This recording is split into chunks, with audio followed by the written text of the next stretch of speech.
अस्सलाम वालेकुम। Welcome to my YouTube channel cooking with Sumram's. आज हम बना रहे हैं कोफ्ते का लजीज सालन, जो बहुत मज़ेदार सा घर में बन के रेडी होता है और रेसिपी बेइंतहा इजी। तो इस रेसिपी के साथ बहुत सॉफ्ट और बहुत ही जूसी से कोफ्ता बनाना सीखिए। तो इसको हम बनाएंगे आज मटन के साथ। मटन का कीमा हमने लिया है 250 ग्राम। इसके अलावा 3 दरमियाने साइज़ की प्याज को बगैर पानी के ग्राइंड किया है और यहाँ पर हम कोफ्तों के अंदर शामिल करेंगे भर के 1 टेबल स्पून और बाकी प्याज हम इसकी ग्रेवी में इस्तेमाल करेंगे। धनिया पाउडर हमने लिया है कोफ्तों के लिए 1 टीस्पून और ग्रेवी के लिए हम इसमें 2 टेबल स्पून ऐड कर लेंगे। लहसुन अदरक का पेस्ट 1 टेबल स्पून कोफ्तों में ऐड करेंगे और इसके मसाले में हम 1 टेबल स्पून शामिल करेंगे। लाल मिर्च पाउडर 1 टीस्पून से थोड़ा कम हम कोफ्तों के लिए इस्तेमाल कर रहे हैं और 1 टेबल स्पून हम यहाँ पर ले रहे हैं उसकी ग्रेवी के लिए। तो ग्रेवी के लिए थोड़ा सा स्पाइसेस हम ज़्यादा रखेंगे और कोफ्तों में कम। हल्दी पाउडर 1 टीस्पून लेंगे हम ग्रेवी के लिए और कोफ्तों के लिए हम ले रहे हैं 1/2 टीस्पून। तो यहाँ पर आप सॉल्ट हम लेंगे 1/2 टीस्पून कोफ्तों में शामिल करेंगे। इसके अलावा चने दो टेबल स्पून लिए हमने और तली हुई प्याज हम ले रहे हैं 2 टेबल स्पून। गरम मसाला हम सिर्फ कोफ्तों में ही शामिल करेंगे जो हमने लिया है 1/2 टीस्पून। इसके अलावा हम इसमें ऐड करेंगे पॉपी सीड्स यानी खसखस मैं पीस के रखती हूँ। तो मेरे पास ब्लैक खसखस है जो मैं यहाँ पर ऐड करूँगी। काफ़ी स्ट्रॉन्ग फ्लेवर होता है इसका। तो बस अब इस ये हो गए हमारी दोनों चीज़ों की तैयारी। शेयर कर दूँगी। तो अच्छा, कीमे को हमने अब रखना है और सबसे पहले तमाम मसालों को हमने ग्राइंड कर लेना है। इसके बाद कीमे के साथ भी हमने अच्छे से ग्राइंड करने के बाद अब हमने हरी मिर्च और हरा धनिया को बारीक कट कर लिया था और हम कोफ्तों के अंदर इसको इस तरह से हम भरेंगे या इसे पैक कर लेंगे। बस अब इसे हम थोड़ा सा प्रेस करते हुए कोफ्ते को हम शेप दे लेंगे।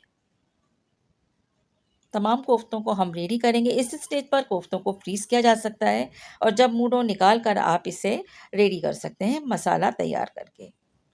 आप चाहें तो इसको वाइट ग्रेवी में इस्तेमाल करें और चाहें तो आप इसे मसाले वाली ग्रेवी के साथ तैयार करें।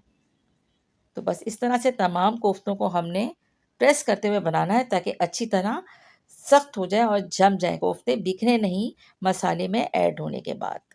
कोफ्ते तैयार करने के बाद इसे रखेंगे साइड पे और अब हम इसकी तैयार कर लेंगे ग्रेवी। तो ऑयल मैंने लिया है 1/2 कप से थोड़ा सा कम और तमाम मसाले जो हमने आपको शुरू में दिखाए थे वो अब हम सारे के सारे इसमें ऐड करेंगे और थोड़ा करेंगे इसमें पानी ऐड ताकि मसाले अच्छी तरह से कुक हो जाएं और कोई भी महक बाकी ना रहे। तो बस मसालों को पकाने के लिए हमने बहुत लो हीट पर इसको तैयार करना है। मिक्स करेंगे अच्छी तरह से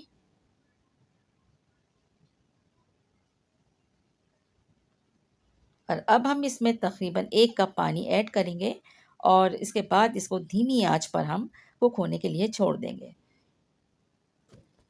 ऑयल ऊपर आने का वेट करेंगे और इसके बाद जैसे ऑयल ऊपर आता है तब हम इसमें कोफ्ते ऐड कर देंगे।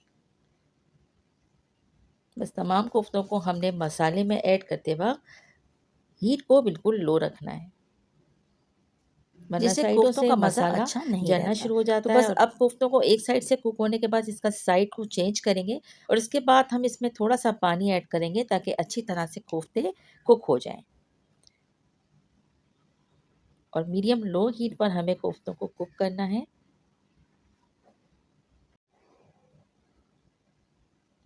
और जैसे जैसे कोफ्तों का पानी खुश्क होता जाएगा ऑयल वापस ऊपर आएगा और उस दौरान हम कोफ्तों को अच्छी तरह से भून लेंगे।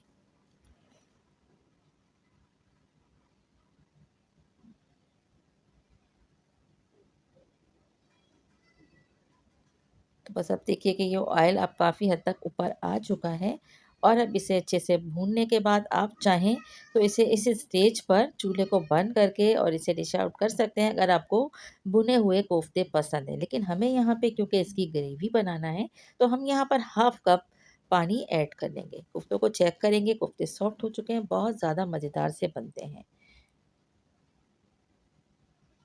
तो बस ये अब रेडी हो चुके हैं। इसके बाद डिश आउट करते हैं और रेसिपी आपको पसंद आई तो इसे लाइक शेयर कमेंट ज़रूर कीजिएगा और चैनल को अगर सब्सक्राइब नहीं किया है तो जाते जाते सब्सक्राइब भी कर दे जाइएगा।